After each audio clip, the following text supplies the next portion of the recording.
The tree of the knowledge of good and evil. I learned or studied mostly from Arthur Burt, I think, who was an evangelist that I was a mentor to me for years and years, that the tree of the knowledge of good and evil meant that once we partook of that, we would be judges. We would be able to say, this is good, that's not, blah, blah, blah. And as a judge, we would be a god. And that would not be good, because judgment is something that they tell us we shouldn't have, although it's absolutely necessary. So that's how I learned about that, and that the tree of life was what God wanted to give you. This says that the tree then really isn't a tree, but it's the thing that gives us life and information and knowledge, and it's a beginning, and it's a provision, right? Okay. What are the clues telling us about the tree? When you think about knowledge, you have to think, okay, is knowledge good or bad? It's neither. It's how you use it. I can find out something about you, and in some situations, I might tell you. In others, maybe I wouldn't. And that's a judgment call, right? But whether I tell you or not can be good or bad. That doesn't mean the information is good or bad. The information is just information, right?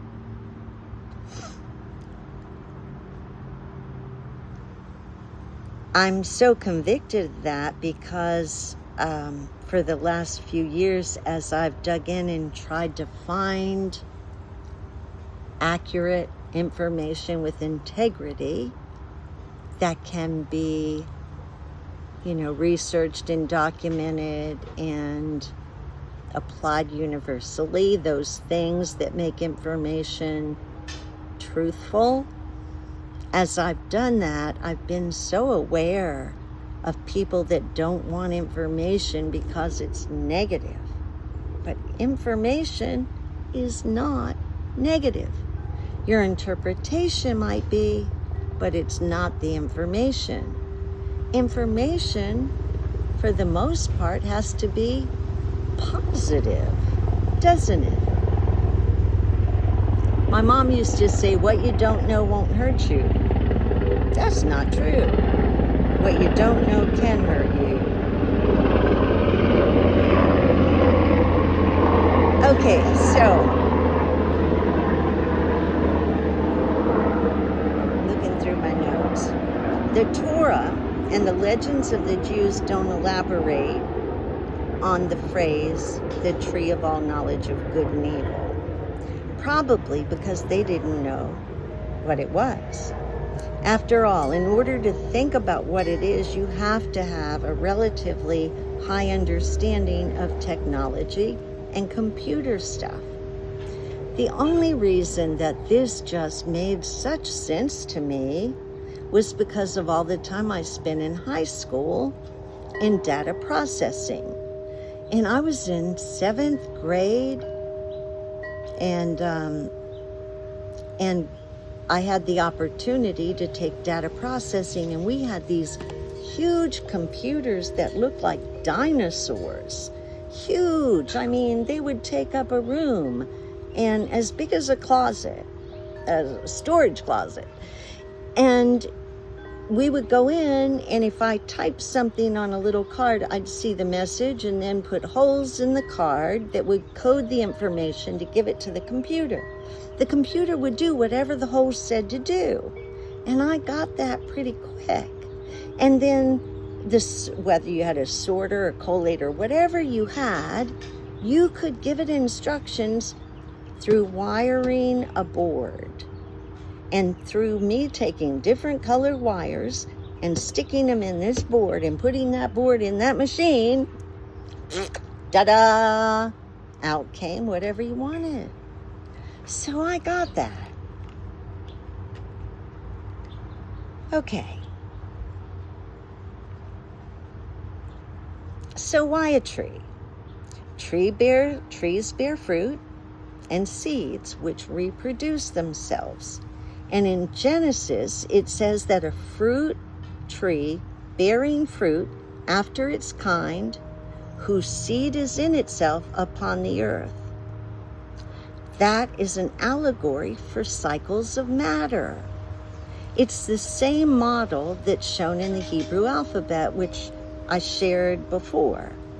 And it blew my mind when I learned it, when I learned that words and sound and vibration are toroidals of energy.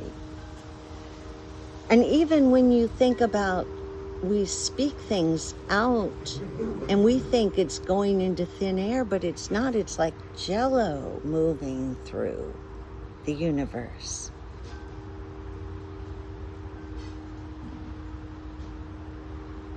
So the apple is so cool that they use that because it looks just like an atom.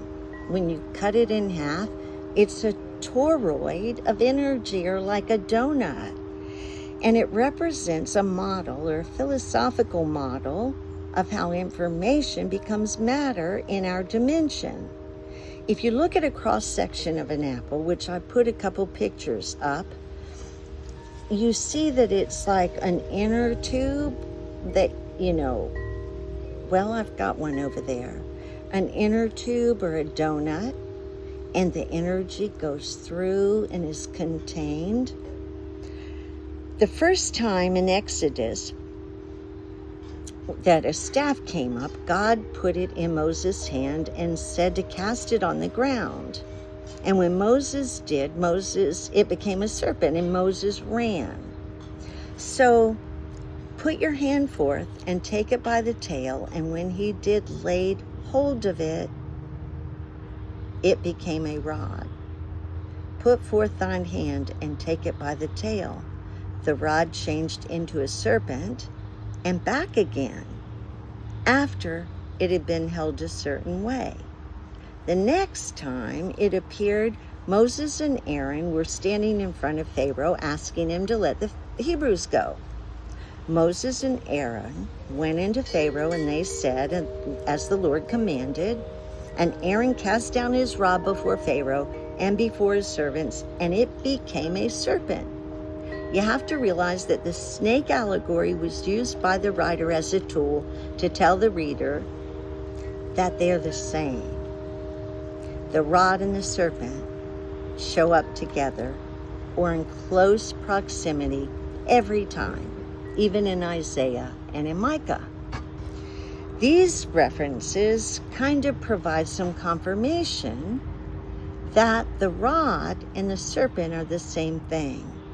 And going back to the Garden of Eden, when Eve came in contact with the serpent, which you know now was a rod, the rod is a tool, a special tool, but a tool.